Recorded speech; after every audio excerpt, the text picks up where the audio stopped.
Shalom to Malcolm Hoenlein, Executive Vice Chairman of the Conference of Presidents of Major American Jewish Organizations. Shalom, Yoni. So you're participating in the AIPAC annual gathering. What are your impressions from this year's event? I think that it's a remarkable success that 16,000 people of every walk of life, every kind of American, black and white, Hispanic, every religion is represented here, including Muslims, people from every part of the country, which shows that the American people stand with Israel across the board. They pay money to come here. It's expensive. It's not an easy trip to make in the middle of the winter.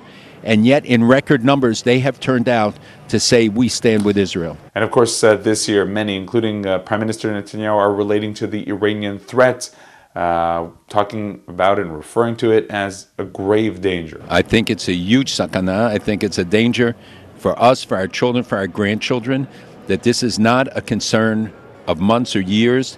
This is something that we will be judged by future generations if we fail to prevent Iran from becoming a nuclear power. And of course, there's the conflict between Jerusalem and Washington. Do you fear that this could affect the activity of Jewish organizations in America? It's not an issue that we're afraid or not. What we want to see is that Israel remain a bipartisan issue, that the United States, the American people, the American government stand with Israel. It's essential. There are so many things that go on a day-to-day basis where America and Israel cooperate. Unfortunately, the focus is always on when there are differences. It is only natural that there will be differences between the president and the prime minister. There always have been between every administration, even the most friendly presidents, or perceived to be the most friendly presidents. So I think that we will get past this because the American people in the polls show that they understand the danger of Iran, that many of them believe that it is imperative to get the message out about Iran. And I think that the members of Congress, by and large, are going to be supportive of that as well. But how serious is this conflict? We hope that this is just another glitch in the road of normal relations. Look, the Prime Minister made an important difference about how they view the issue of Iran. For one, it's security. For one, it's survival. So it's natural that Israel's standard for what must be done is higher. But the same thing is we hear from every Arab leader. We hear the same thing from every country, not only in the region, but going into Africa, where Iran today is posing threats, let alone in the Gulf, let alone in Central Asia.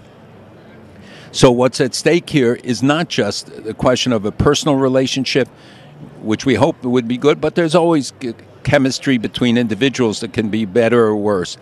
But the fundamentals of the relationship are based on common commitments, common values, common interests in the world. And I think that, as I said, the American people share that commitment and that commitment to the special relationship between the U.S. and Israel. Now, the elections are coming soon. How much should Jews abroad be involved in this democratic process?